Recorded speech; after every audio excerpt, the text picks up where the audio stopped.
Good morning. My name is Alyssa. I think I always start with this. How do I start in these videos? But good morning or happy greeting of time to whenever you are using this resource. This is going to be a yin practice, recorded.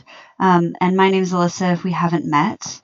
This practice is donation based. All the information about how to donate is going to be in the video when you're looking at it, so you can just find it there on YouTube or wherever you're looking at it. If you can't find it, you can always reach out to me. But through the rest of the month, I'm donating all proceeds to these recorded classes to the Minnesota Healing Justice Network. There's a plane going over, so if you can hear that, that's what's going on. The Minnesota Healing Justice Network is a group of femme and queer, black and brown folks, started with doulas and midwives, coming together, seeking to bring equitable wellness services to black and brown people and to folks who have a lack of access because of our oppressive culture. So these folks are great to donate to, and they're right along the work that we do with yoga, of self-healing and of community healing, etc., and so on. So a link to their PayPal is right there if you want to donate directly to them, or if you donate through the mechanisms to me, I will send it on. But today and this week, I've been thinking a little bit about these contexts of interconnection, right? And I think particularly when we're rejecting things that we don't want anymore, we can get into a mode of energy of sort of seeing ourselves in this separateness. And I think that that is a really powerful way of functioning. But I also just want to consider that connectedness is something that can really pertinent to us inside of the context of revolution, pertinent into the context of healing and rebuilding, as it were, building anew what is for us, that we have to sort of find our sense of connectivity, as it were. And I don't say this as attachment. This is not about figuring out what your identity is, etc., in the world. And I think a little bit more just about acknowledging that you have effect, right? And seeing your effect where it is visible in nature and prakriti around you.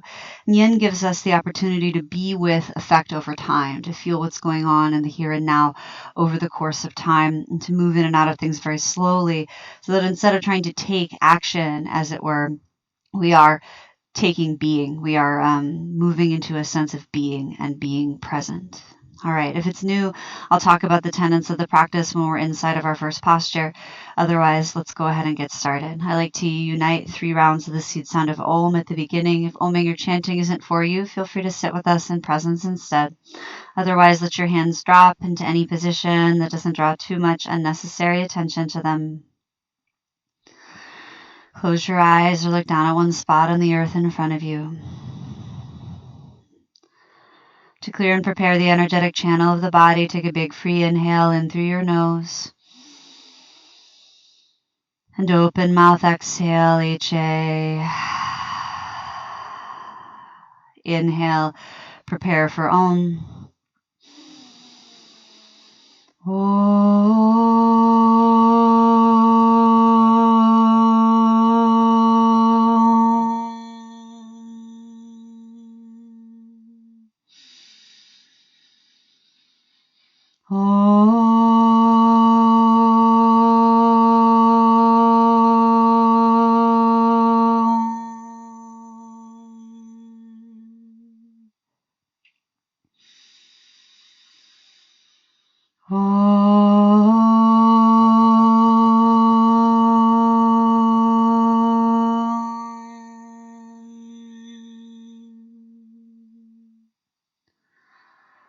Take a long inhale in through your nose and a slow exhale out. And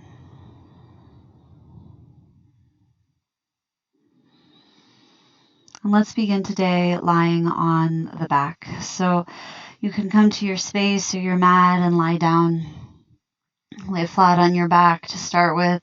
If you know laying on your back is not for you, you can also do a lot of this with a ramp. And by ramp, I mean a cushion that's stacked up with blocks so that it's at a wedge-like angle. Maybe just a long cushion or pillow under your spine for padding. Lift for your upper body, perhaps. I'm going to start by twisting. So you can stack your both knees and drop them to the left. Bring your right arm to the right and gaze over your right shoulder. The gaze is not required, especially if it feels like a lot of action in the neck or there's compression or tingling. Keep your head on straight. And stack your knees or wrap your right leg over your left like eagle legs for the twisted root variety. And also stack a bolster, an arm between your knees to create a little lift and relief in the outer right hip. You're welcome to any variation of twisting you like, including having your left leg long and your right knee come over. We twist the legs to the left first because this means the torso turns to the right, as it were. We twist from right to left generally just to move along the lines of the colon, but there's not any damage being done if you twist the other way first. So if you find you've settled in, just make sure you do both sides. I'll often demonstrate coming into the pose and then come out to keep time and to discuss with you if I need to. No, you stay in the posture. Here in this first pose, I'll discuss a little bit about Yin Yoga. So if you're new to Yin, Yin really is short for yin and yang. We work with this polarity that is illuminated by traditional Chinese medicine originally. And in many ways, these concepts have been reappropriated into this new practice. So just know that that's a part of it, that we are utilizing concepts of the Far East, concepts of deep past and present that we're utilizing without necessarily any understanding of them besides our experience of them. So put them forth as a tool that you can use, but remember that continuing to seek understanding respects our teachers, respects the lineage, respects what we're utilizing from a culture that may or may not be ours. So as you start to settle into this practice, yin and yang or yin and yang are really about this polarity that we can see pretty easily in the world. If you've seen that symbol, the black and white and the little dots in it, you probably had a patch in your jeans in the 90s if you're that old, etc. Yin is more structural and slow. If you think about matter and energy, really yin and yang are the same, but yang is vibrating faster and yin is vibrating slower. So we're looking to more reflective, lunar, quiet, internal, shady business. We're working with the structure of the body, the connective tissue. If yang is solar and bright, it's a little more of the culture that has been. It's about productivity and action and activity. Very bright and fast, etc. And it's very popular because it's very visible and you can see the effect because it happens quickly. Yin is also effective. It's just slower. It's what is quiet and internal. The shady side of the mountain, dark side of the moon are metaphors to help us understand that we need this opposition. Yin and yang work and function correlated to one another, to each other. And that duality really is for us to understand non-duality. You can't practice yin without some yang energy. You can't practice yang without some yin present. And so we do move. We move from pose to pose. We just do it slowly. That's a little bit of yang. And of course, as we ask muscles to soften, they're still going to be active. That's a little bit of yang. As we let the blood be our yin tissue, the flow of the blood is yang, etc. So as we work through these actions, know that mostly we need to turn our attention towards this more yin way of being, allowing, being present, letting things be slow and gentle. We use 3 major guidelines or tattvas to study the practice, just so it's simple. We don't have to think too much or get too young about it throughout. But the first tattva is the edge, or pertinent range of motion is what I often call it. You're going to place your body in your structural edge, which means like when you fold a sweater, it's able to stay there without forces pulling it into the shape, right? So you might utilize props to prop yourself up. In this case, maybe there's a block underneath your knees or padding underneath your shoulders or along your spine so that your muscles don't have to be active at that edge to leverage you, and they don't have to kind of hang intense either, unless you feel that hanging is soft, which sometimes does exist. You also just want to think about this range of motion as being about maybe 40 to 80% of what you might think of as your yang or more extreme edge or active range of motion. A gentle tugging sensation might be present, or it might show up over the course of your time in the pose. So it's not nothing. You'll feel pressure on your connective tissues sometimes. But if this pressure is extreme or starts to create reaction in the muscle or a feeling of non-healing, but instead violence or force, then just back off. Choose a more kind range of motion. It's always okay to change it. Our second tattva is stillness, but that stillness is relative. So you're always welcome to move. You're never stuck or trapped. Stillness just allows our muscles to soften. It means the pressure, the exercise goes into our fascia, our joints, our bones, our connective tissues, as opposed to going into the movement of our muscles, the growing and building of that sort of rhythm. Allow yourself to be still. Stillness is hard for me. If you're a fidgety person, sit for 3 or 5 breaths with that impulse to move before you decide on it. Sometimes movement becomes a distraction from how things really are. And your third tattva is time. We sustain in the edge and stillness over the course of time. And I'm keeping time on my phone. You're about halfway through your hold in this first posture. Continue to focus on longer holds for more restorative actions. Please be kind to yourself and know that even though this pressure practice is exercising your body, your connective tissue, that mostly this is a practice of energy and meditation, of breath and paying attention to how things are. So if you find that the actions are distracting and you need to change them, please do. I'll often give you a halfway mark, a final minute mark, so you can arbitrate your own depth, which is often created over time in this practice.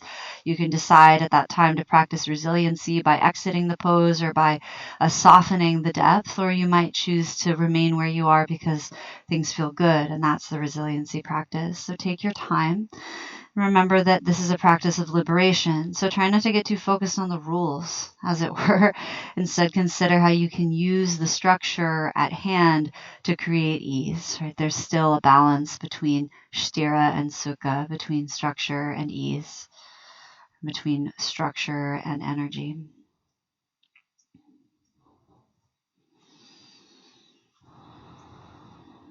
And the only other suggestions I might make, sort of underground tattvas that we often express, is silence. You might consider the silence of your practice, whether you've chosen to put on music or there's ambient sound a lot around. I think of silence as the opportunity to listen.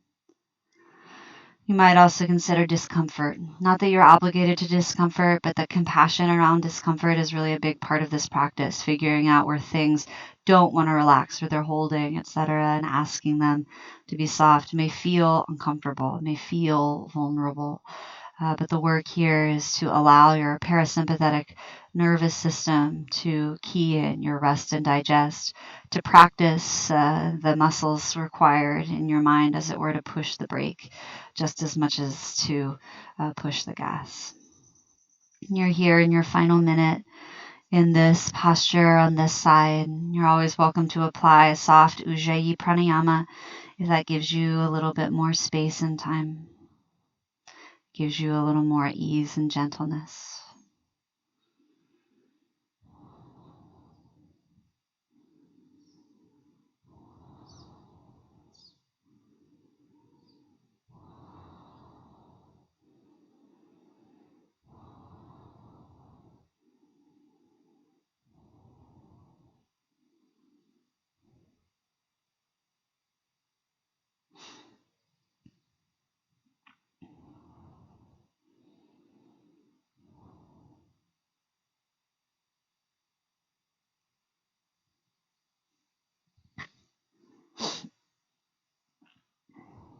Very gently, truly over the course of 5 or 6, maybe 7 or 8 long, slow breaths, begin to just consider your transition. Let the transition be slow and kind. Lots of time for you to feel out things, for things to unwind if they were stiff. You might draw your legs back to center. You can put your feet on the ground or hug your knees into your chest. You might put your feet on the ground and drop your knees from side to side, or take your feet up to the sky and do a gentle shaking of your legs. When you're ready, you'll move your legs to the opposite side. Drop your knees over to the right and send your left arm out to the left, perhaps. Place padding under the left shoulder or underneath the knees as they go to the right, and take a different variation than last time with your legs, etc. Sometimes a bend in the left elbow feels nice. Sometimes it's nice to keep your head on straight or to look to the left. You might also find that you've been told that you have to keep your shoulder down. Please instead just let it be heavy, even if it hovers off the ground. If you want it to rest on something, feel free to pat it underneath. I have a folded up sweatshirt or a towel that will do really well. You can use books as stand-ins for blocks, etc.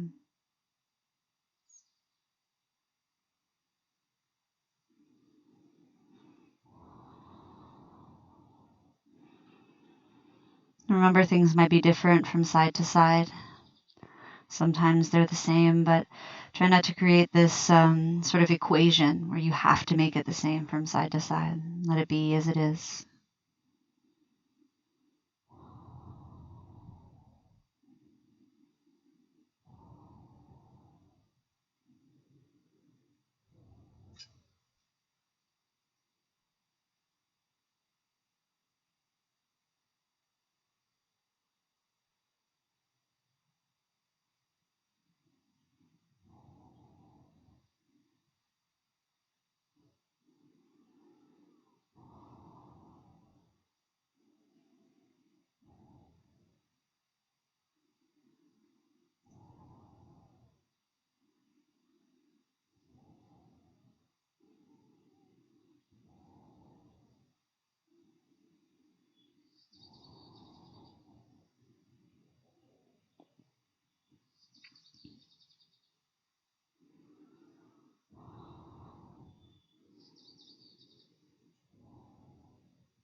And remember that there's often so much stress reaction and so much just built in nature over our lifetime of productivity, of stress, feeling like we have to create and do and make. Particularly, that's a commodified capitalistic point of view, that our value is based on how much money we can make or how much we can produce. See if instead you can turn towards your inherent value, your inherent dignity, let yourself be as you are. Remember, it's a revolutionary act to reject that mindset that we are made of what we are monetarily valued as. See if you can let that action, the practice of feeling that way, be a part of your work, especially if that's a new context for you.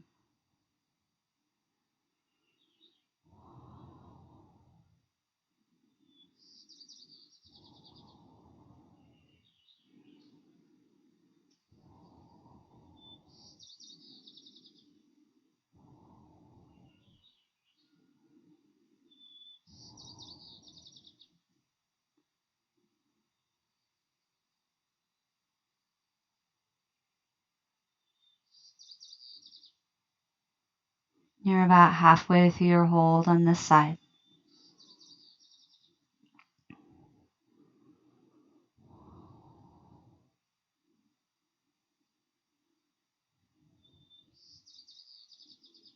If you find your mind wanders or you have obsessive thinking, perhaps you're sort of pulling into the past, reiterating something negative or that isn't necessarily helpful in your process, you can always come back to scanning the body.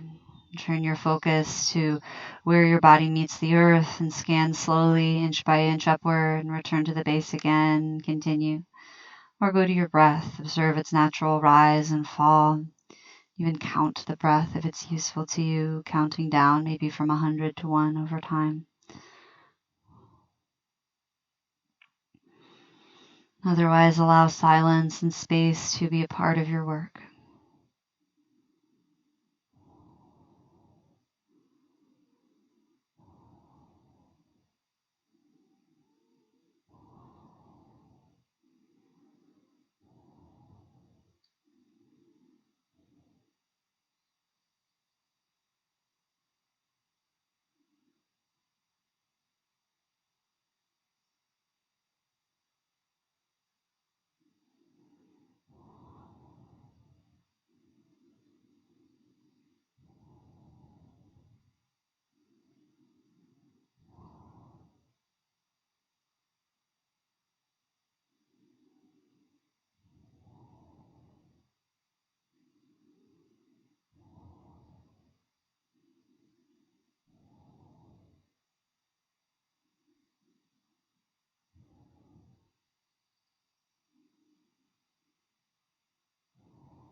This is your final minute in this posture on this side.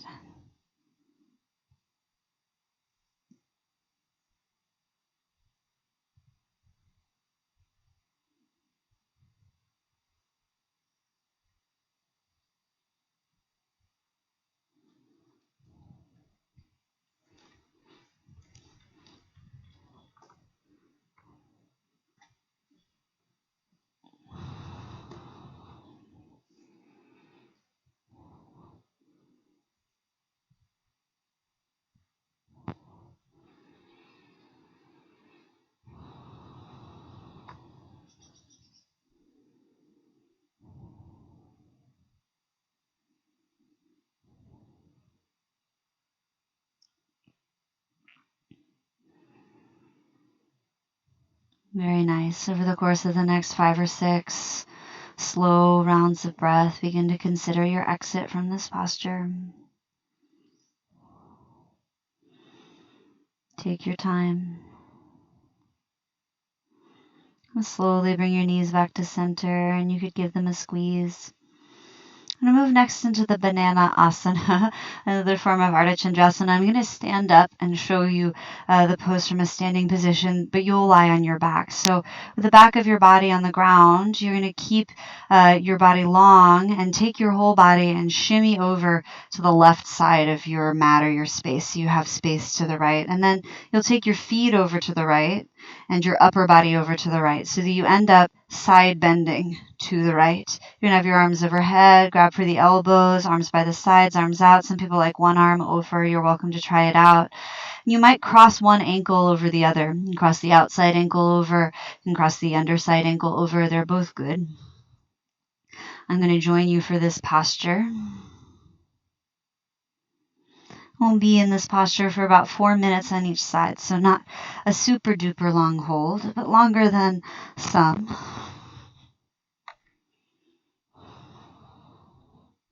You might notice the soft extension along the left side of your body, the compression on the right side. It's okay if you feel a little twisting of the body. Normal when we side bend, same muscles that side bend us also twist us, our internal, external obliques, etc. If one of your butt cheeks is floating, that's okay. Just try to soften it or pat underneath it.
You're about halfway through your hold in this pose on this side.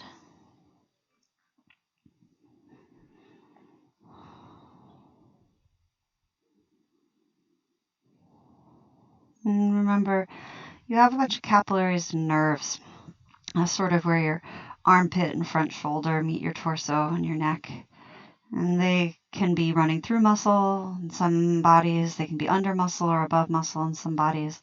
There's a lot of biodiversity, so you might receive a lot of compression or tingling with arms overhead for that reason. And if that's you, just bring your arms down, right? You're not missing out on anything in particular, except for nerve damage.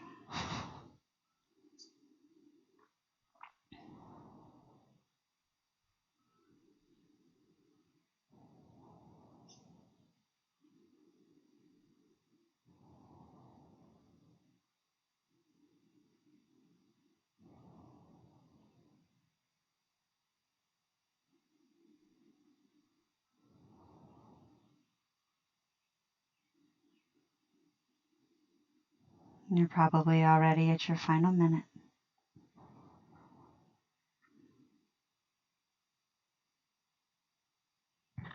Indeed.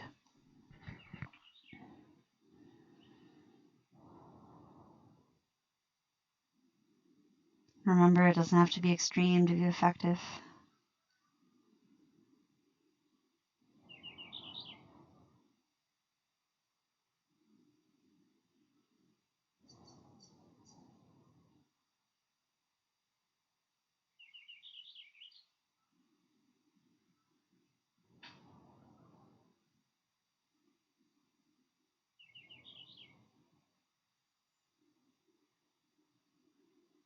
To come out of the pose, here in these next 6 or 7 rounds of slow breath, you might just slowly bring your feet back towards the left side of your mat, maybe your upper body over. When you're ready for the opposite side, bring your whole body towards the right edge of your mat, but lie on your back instead of your side. Walk your feet to the left, your upper body to the left, and begin your postural work. About 4 minutes on this side as well.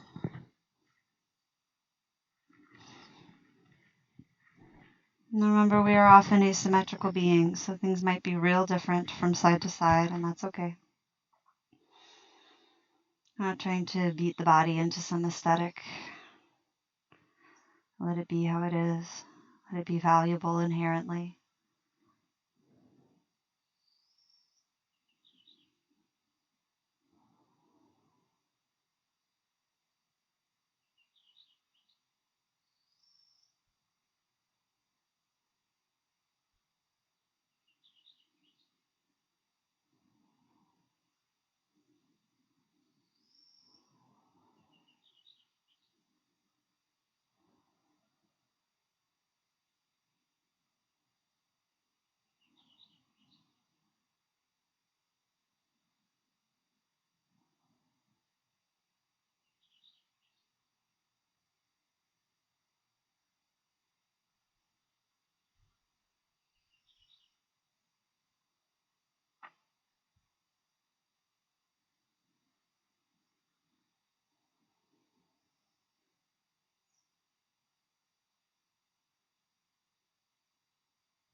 Halfway.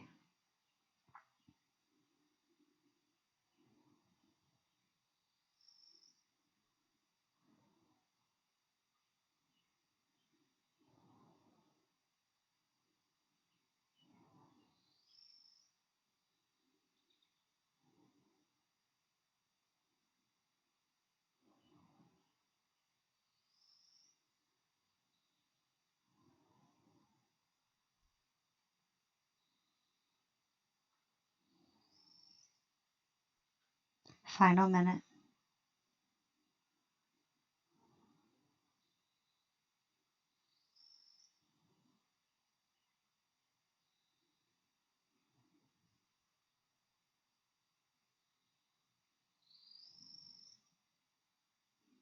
Very slowly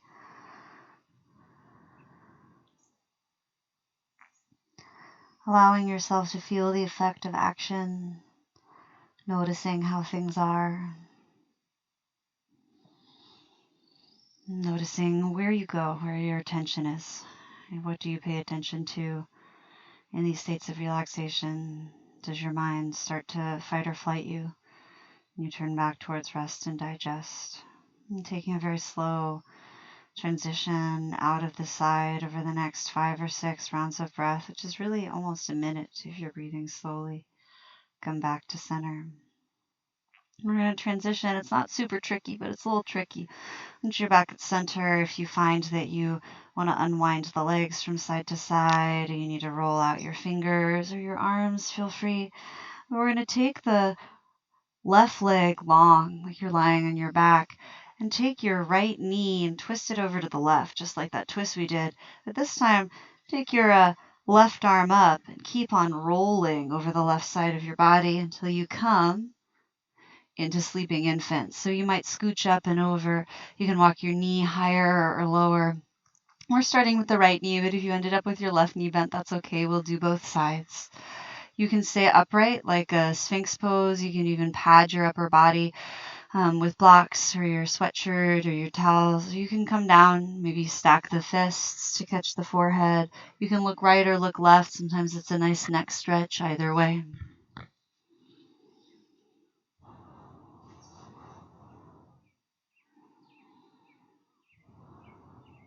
And we'll stay for time. Again, about 4 minutes on each side.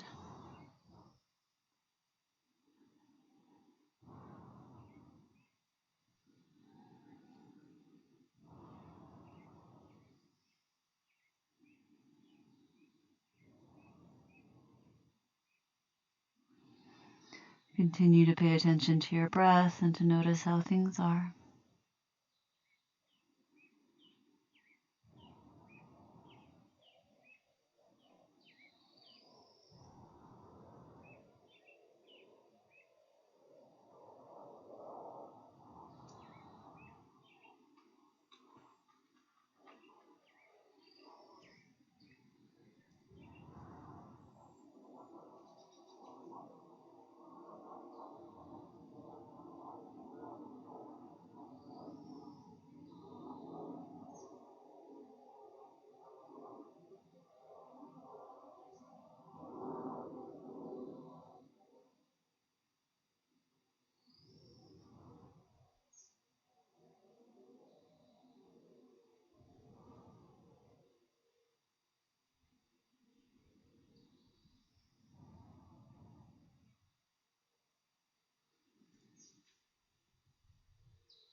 You're about halfway through your time in this pose.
Final minute.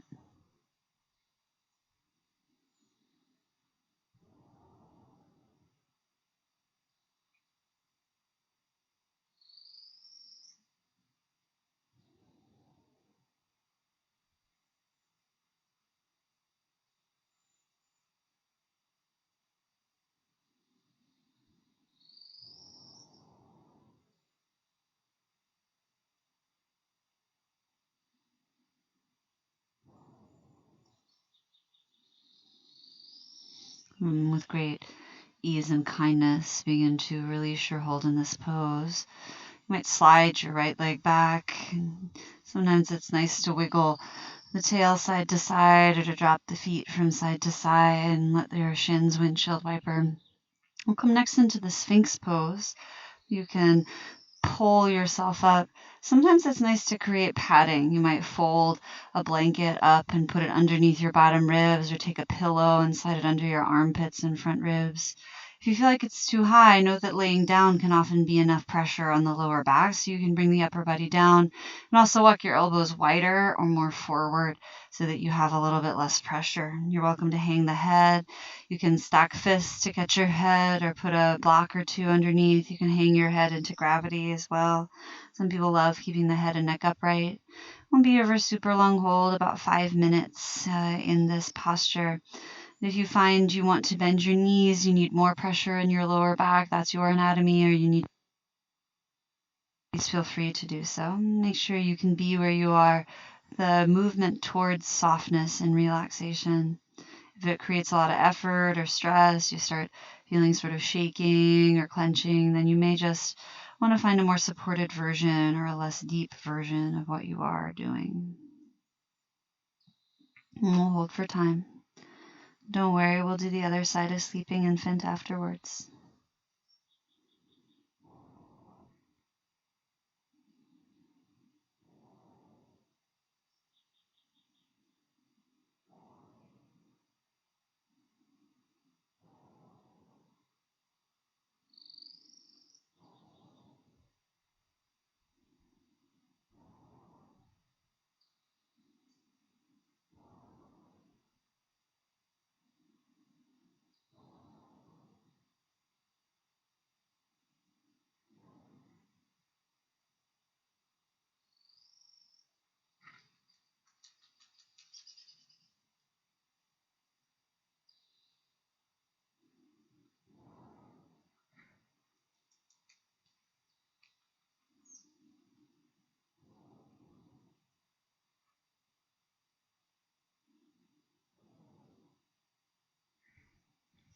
No, no.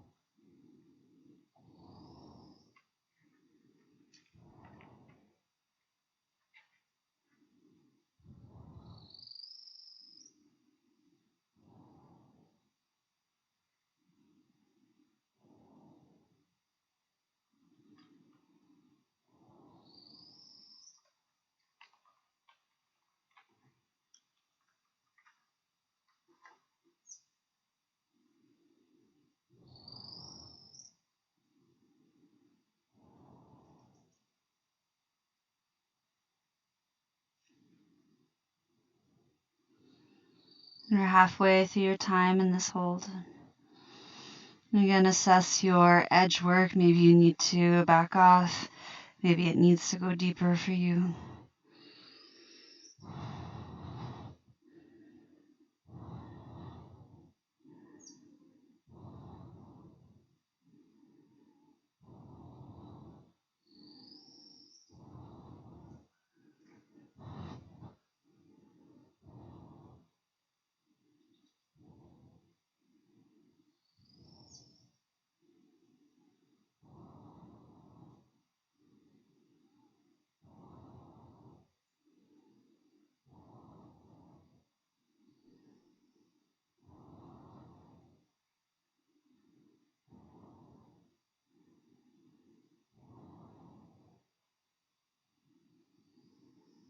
Notice if there's any clenching or activating, especially in the legs. Continue to ask them to be soft. Remember, if you seek a different variation and it doesn't work out over time, you can always change again.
Slide your left knee out to the left.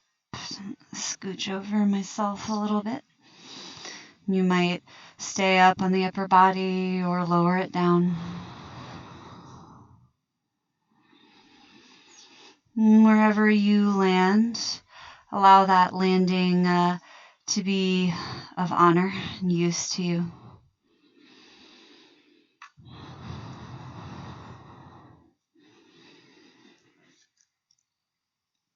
And remember, things need not be repeated, not about creating symmetry or aesthetic in the body.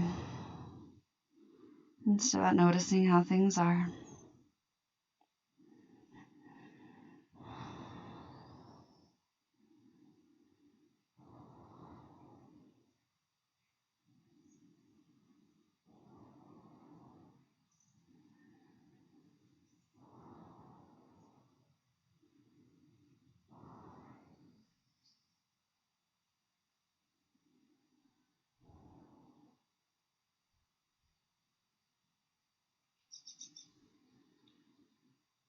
And you're already about halfway through your hold in this posture. On this side.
And this is your final minute.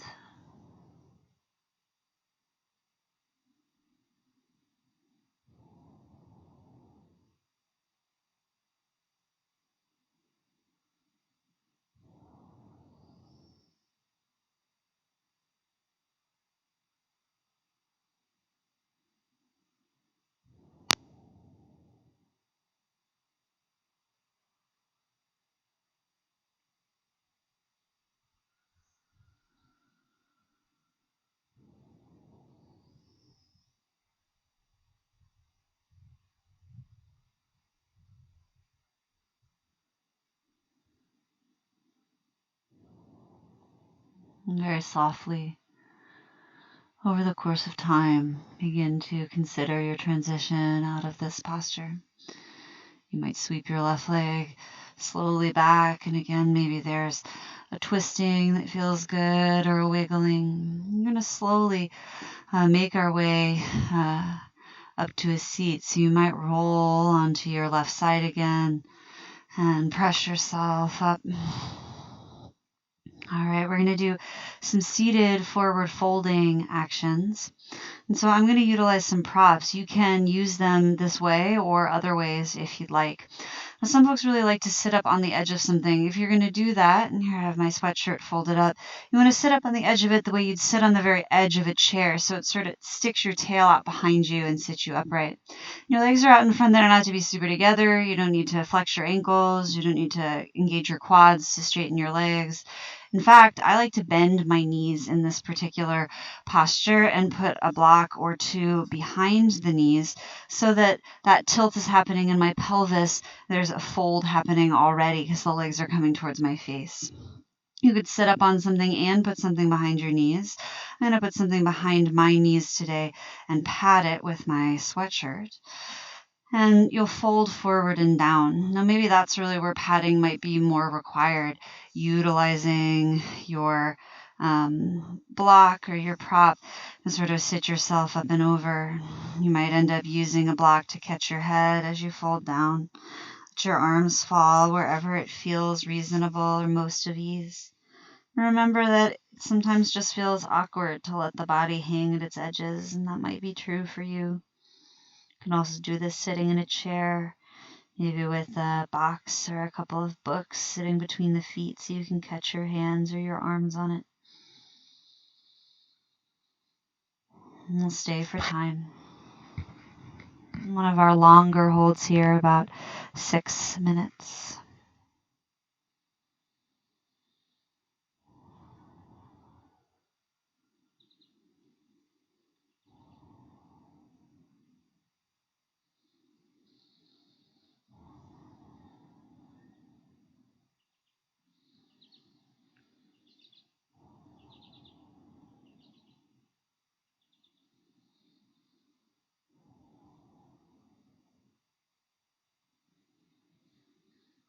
And especially in actions that you might have done in active form many times. Notice if you're activating muscles to try to leverage yourself to the place you're used to getting, the release you're used to feeling, etc., and so on. Yoga, and particularly Yin Yoga, really asks us to be where we actually are.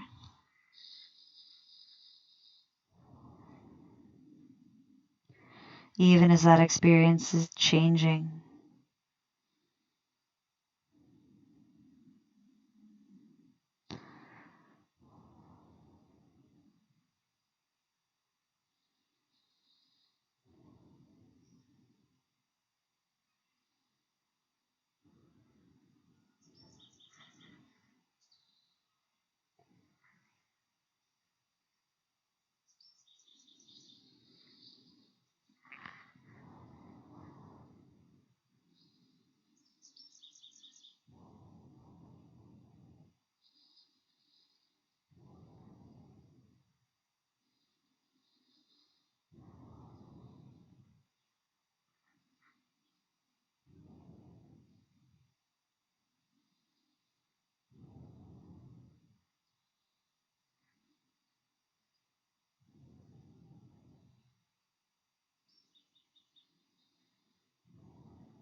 You're about halfway through your time in this posture.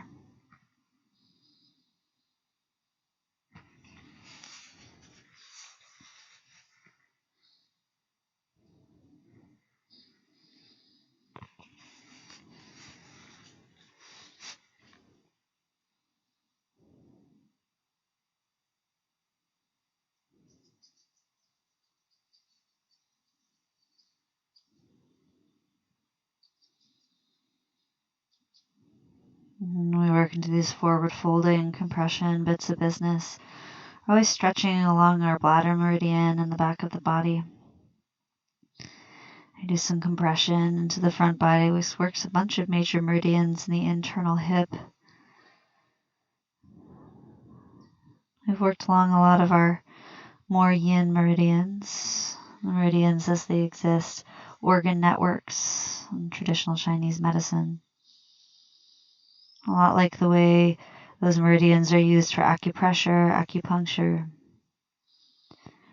Our yoga postures put pressure on these places, and particularly the connective tissue that we believe those energy lines run through.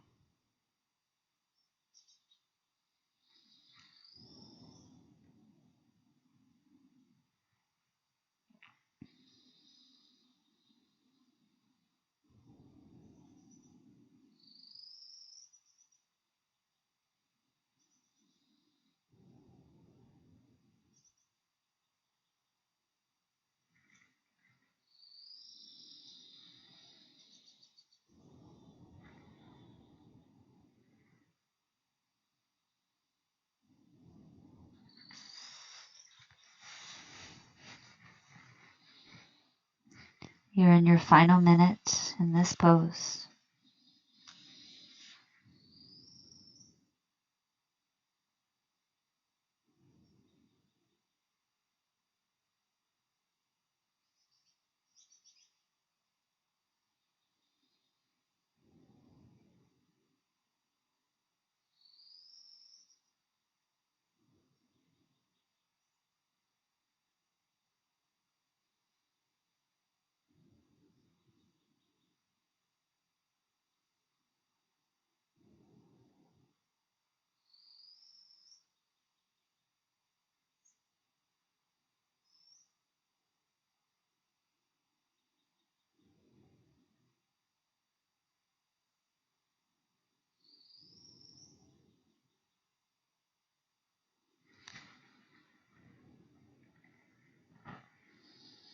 Very slowly over the course of the next few breaths, begin to work your way up and out. I like to drag the head, letting the upper body lift. You might take counteractions like bringing your hands behind you, lifting your heart up as if you were showing your face to the sun. You can plant your feet on the mat and drop them from side to side like windshield wipers, or turn your ankles in and out. Our last posture before rest is a little unusual, not in all yin, but I think in some of my offerings. We're going to do a little bit of squatting. That's my plan anyway.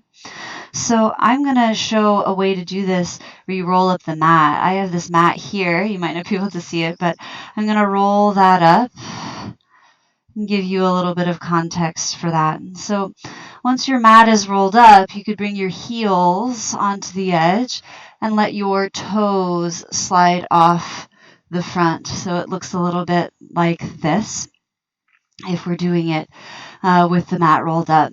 Now you might need more lift than that, in which case you could even use your block and bring your heels onto the edge and your toes down, or two separate blocks, or you could roll up your cushion, etc., and stand up on the edge of that. Wider tends to be better. You could widen out. And then here we're really working on the garland pose form of this, the Malasana, just to do in active forms with garlanding your arms around your legs. We're not going to garland them necessarily. You can bring them forward and hang your head. You are welcome to bring your hands back and flip your palms up and hang your head.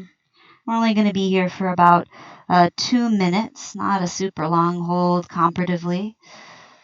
And then we'll let it go and rest. And really try to find a way to settle into your feet so that you don't have to do too much to stay balanced, as it were. And if this is too much, sit your butt on a chair and widen your feet. Hang your body down in between your legs.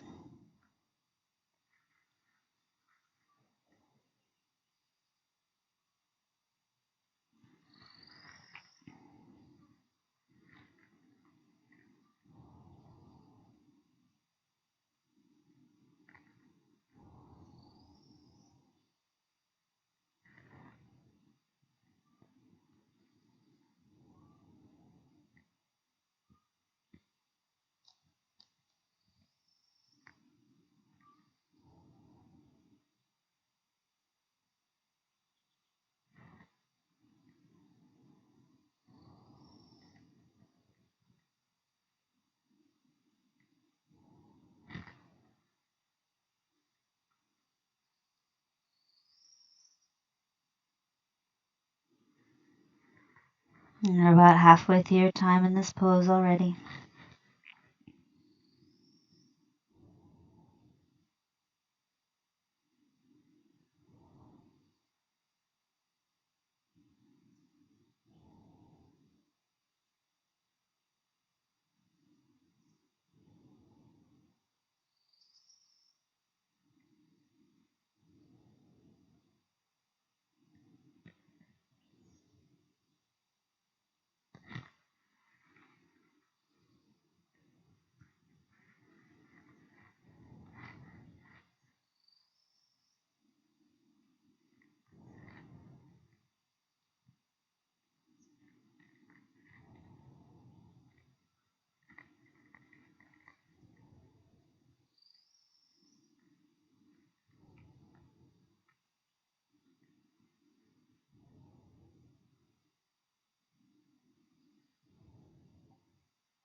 Just a few breaths left in this posture.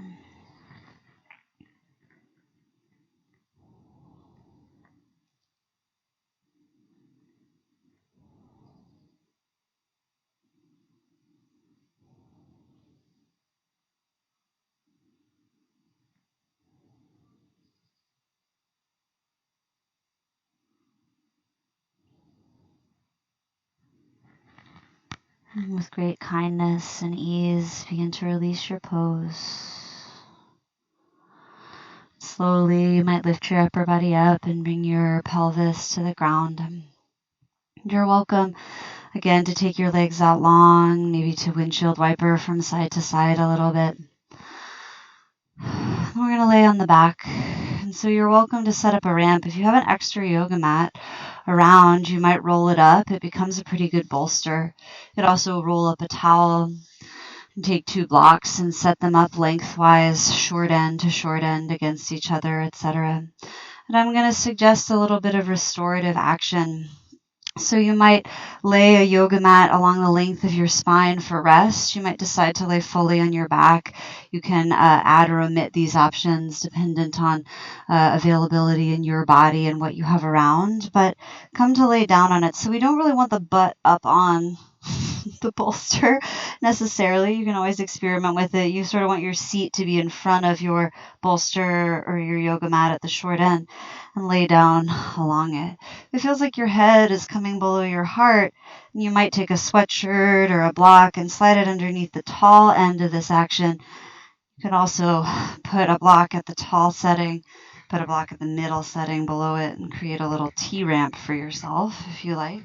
Lay down on your back. You could put your feet on the mat. You could take your legs out long. You could bring the soles of your feet all the way together if you prefer. We'll stay in final rest for a true, good and solid 8 minutes. And then I'll call you up and out when it's time to move on. But take your time to settle in. You might need to grab a blanket or choose a meditation seat and grab a cushion or go over to a chair and lie down on it. Wherever you end up, take a few minutes, breaths to get out all the fidgets and wiggles, to do all the stuff you got to do so that you feel like you can rest in relative neutral. Put your hands anywhere that feels good to you. We'll rest, like I said, for about 8 minutes. So if you know that means you need to turn off the video so that you can rest longer, turn it back on whenever you return. Or if you know you need to rest for a shorter period of time, there might be a similar action of setting an alarm, etc. on the phone, fast forwarding when you need to. Otherwise, let any breath manipulation go, settle into neutral. Relax the viscera of your belly. Try to relax your neck, your shoulders, your face over and over again. Let your tongue fall to the roof, from the roof to the bottom of your mouth. And remember, the great gift of interconnection is that we are not alone. While we have responsibility and agency in that network, that we don't have all of the responsibility, right? That there's community of nature, community of time, community of other human beings, like-minded and unlike-minded, for us to be interconnected and effective with and within. And as you settle down into this heaviness of your own value, your own efficacy and pertinence, relax your jaw and soften your face. I'll call you out when it's time to return. Until then, practice paying attention to how things really are.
Om.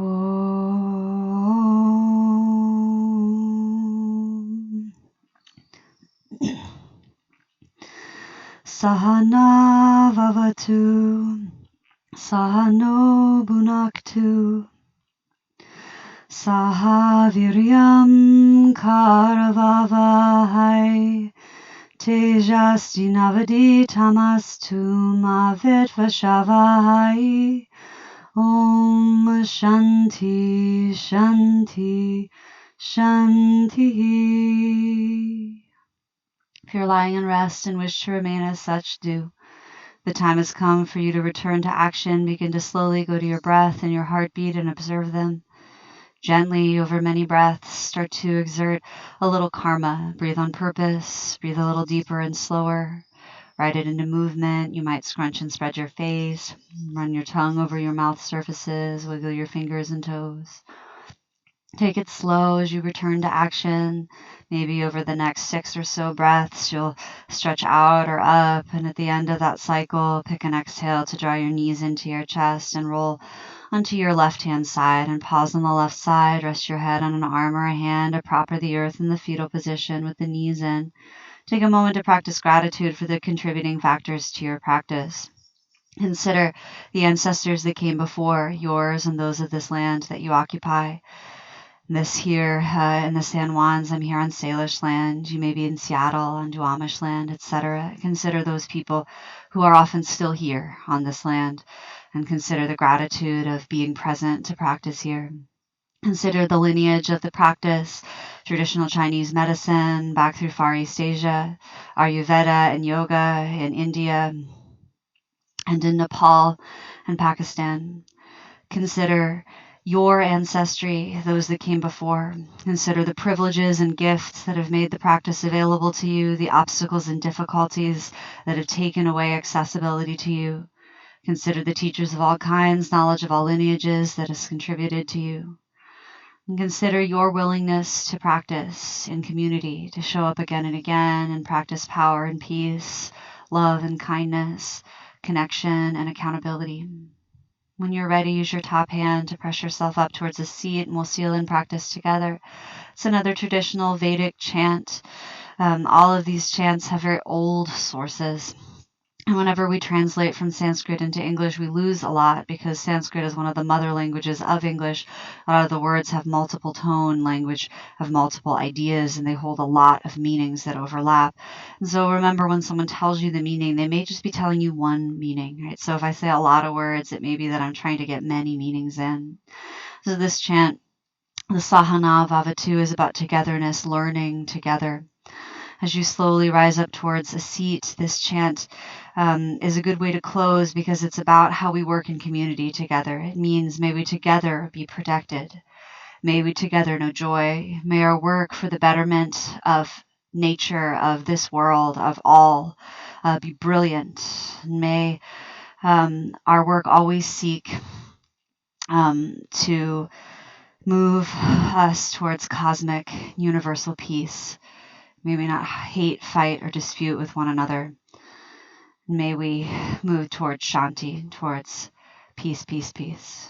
If you wish, you can fold your hands in the prayer position, symbolizing the dualism and non-dualism context in which we understand union, that things that seem disparate have a meeting place on the spectrum of everything, which helps us understand our diversity as a continuum of one.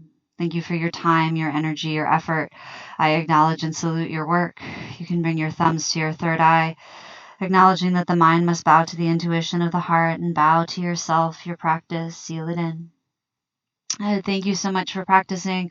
I just want to offer that your yoga practice can be a radical action of protest, that turning towards your value, your worth, turning towards the truth of how things are, and moving away from the whitewashing of these practices can be super helpful. If you need resources, please reach out. This class and this practice are offered in solidarity with the Black Lives Matter movement, with Black Power, Black Joy, and with those who are protesting for a different type of world. These practices of donation-based yoga have always been a slow, small, present way of breaking down the commodification inside of the yoga community that exists. So please donate to the Minnesota Healing Justice Network. If you donate through Alyssa Backbends or to Alyssa Yeagley Yoga in any way, I will forward it on to that organization. Thank you for practicing, for allowing me to be a part of your work. Let me know if you need anything. And I'm sending you attention, love, kindness from afar. Best. See you soon.